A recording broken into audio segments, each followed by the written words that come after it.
కోరారు.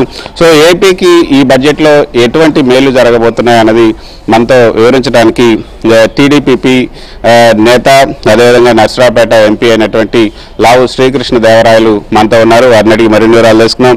Good morning లావు Srikrishna Devarayalu. So budget ఏ విధంగా ఉంటుంది అనుకుంటున్నారు? బడ్జెట్ అంచనాలు ఏ విధంగా ఉంటున్నాయి? గుడ్ మార్నింగ్ అండి. ముందుగా ఇప్పుడు రాబోయే బడ్జెట్ గురించి మాట్లాడుకునే ముందు ఒక్కసారి మనం గడిచిన 7 నెలల నుంచి కూడా మనం ఏం సాధించుకోగలిగాము, మనం ఏ విధంగా కేంద్రం నుంచి నిధులు రాబట్టుకోగలిగాము అనేది ఒకసారి గుర్తు చేసుకుంటే మంచిది. 2024 ఎలక్షన్ గెలిచిన తర్వాత ప్రతి ఒక్కరు కూడా ఒక ఆశతో ఉన్నారు.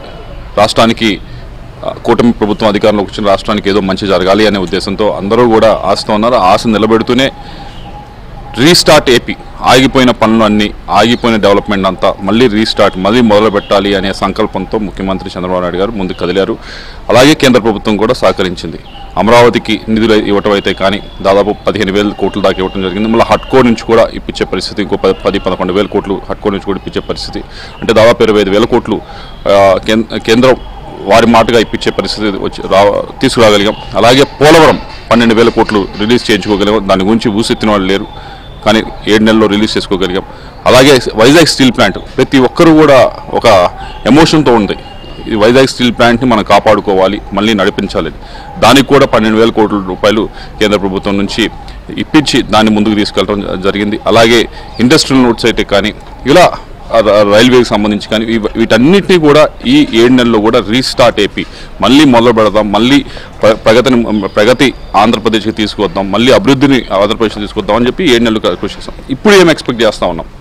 ఒకటి మన అందరం కూడా గమనించగలిగితే కనుక నేను ఎకనామిక్ సర్వే రిలీజ్ అయింది. ఎకనామిక్ సర్వేలో క్లియర్గా చెప్పారు ఏమనంటే రూరల్ ఎకానమీ అనేది బాగానే ముందుకు వెళ్తూ ఉంది, పురోగతి సాధిస్తూ ఉంది. కానీ అర్బన్ ఎకానమీ అనేది పురోగతి సాధించట్లేదు.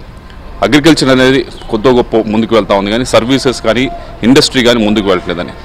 వీటిని కేంద్రం వైపు నుంచి ముఖ్యంగా middle class, lower middle class వారికి ఏదైతే ట్యాక్స్ బ్రాకెట్లో ఉన్నారో వారికి కొద్దిగా ఇన్కమ్ ట్యాక్స్ దాంట్లో ఉపశమనం కలిగించాలని చెప్పి, ఉపశమనం కలిగిస్తే బాగుంటుంది అనేది ఆశ ఈ బడ్జెట్లో నెరవేరుతుందని కోరుతాం. దేశ ప్రభుత్వానికి సంబంధించిన విషయం.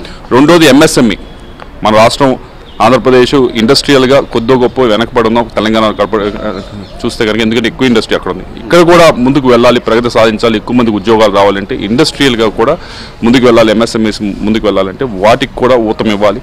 వాటికి కూడా కావాల్సిన ఏదైతే లోన్స్ కావాలో వాటిని తక్కువ ఖర్చుతో ఇప్పించగలిగితే, అలాగే ఎక్స్పోర్ట్ కూడా కొద్దిగా ప్రమోషన్ చేస్తూ కూడా ఆంధ్రప్రదేశ్ కూడా ముందుకు వెళ్తుంది. ఇవి మిడిల్ క్లాస్కి ఎంప్లాయ్మెంట్కి సంబంధించినవి. డెవలప్మెంట్కి సంబంధించి ఆంధ్రప్రదేశ్కి మేము ముఖ్యంగా అడుగుతా ఉన్నది ఏంటంటే, ఆంధ్రప్రదేశ్ అందరికీ తెలిసిందే ఎక్కువగా అగ్రికల్చర్ మీద ఆధారపడి ఉంది.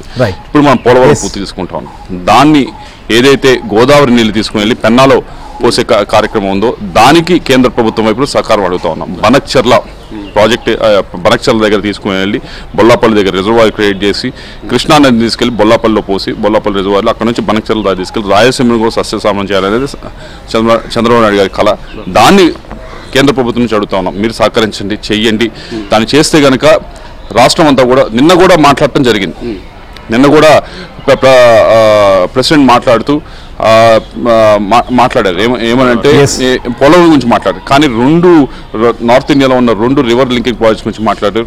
వచ్చే బడ్జెట్లో మన రివర్ లింకింగ్ ప్రాజెక్ట్ గురించి కూడా బనకచర్లది, కృష్ణా గోదావరి పెన్నా లింకేజ్ దాని గురించి మాట్లాడతారని చెప్పి దాన్ని ముందుకు తీసుకెళ్తారని ఆశిస్తాం. అలాగే ముఖ్యంగా మరొకటి అడుగుతా ఉంది ఏంటంటే, ఏదైతే రైల్వే ప్రాజెక్ట్స్ సంబంధించి చాలా మటుకు ప్రాజెక్ట్స్ ల్యాండ్ ఎక్విజిషన్ కానీ నోచుకోక లాస్ట్ 5 సంవత్సరాల నుంచి ఆగండి, వాటికి కూడా కొద్దిగా ఊతం ఇవ్వాలని చెప్పి వాటిని కూడా ముందుకు తీసుకెళ్లాలని కోరుతా ఉన్నాం. వందే భారత్ ఎక్స్ప్రెస్ కానీ, అలాగే ముఖ్యంగా వైజాగ్కి విజయవాడకి మెట్రో సంబంధించి కానీ వీటన్నిటిని కూడా మనం అడగటం జరిగింది. ముఖ్యమంత్రి గారు వచ్చారు, కోరటం జరిగింది.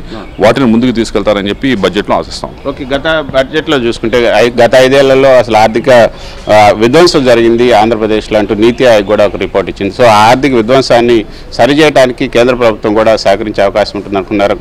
లాస్ట్ బడ్జెట్లో అయితే పోలవరానికి నిధులు ఇచ్చారు, తర్వాత మిగతా ఏపీకి కూడా నిధులు ఇచ్చారు, అమరావతికి కూడా నిధులు ఇచ్చారు.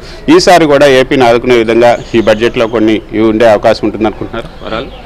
తప్పకుండా ఉంటుందని ఆశిస్తా ఉన్నాం. ముందుకు తీసుకెళ్తారని చెప్పి బడ్జెట్లో కూడా నీతి ఆయోగ్ కాదు, ప్రతి ఒక్క సంస్థ కూడా ఏదైతే చెప్తా ఉందో ఆంధ్ర రాష్ట్రానికి సంబంధించి మొత్తం డెవలప్మెంట్ మొత్తం కూడా ఆగిపోయింది. ఏదైతే పనులు జరగాల్సినవి ఉన్నాయో అవన్నీ కూడా ఆగిపోయినాయి 19 నుంచి 24 దాకా అని చెప్పి ప్రతి నివేదిక చెప్తా ఉంది. వాటిని మళ్ళీ ఇందాక చెప్పినట్లు మళ్ళీ మొదలు పెట్టాలి, మళ్ళీ ముందుకు తీసుకువెళ్ళాలంటే కేవలం రాష్ట్రం ఒక్కటే లాగే పరిస్థితి లేదు.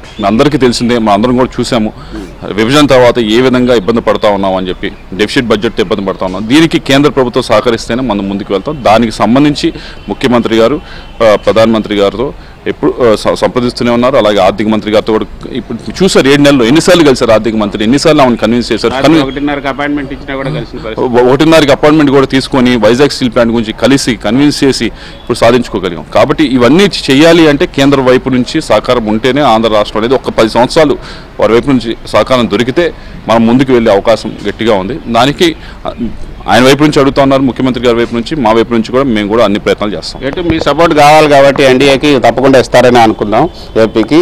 ఇది శ్రీహరి ఖచ్చితంగా ఈసారి ఏపీకి ఈ బడ్జెట్లో కొన్ని వరాలు అయితే కురిసే అవకాశం ఉంది అన్న ఆశాభావాన్ని అయితే లావు శ్రీకృష్ణదేవరాయలు వ్యక్తం చేస్తున్నారు. మరి చూడాల్సి ఉంటుంది. 11 గంటలకు ఈ యొక్క ఏదైతే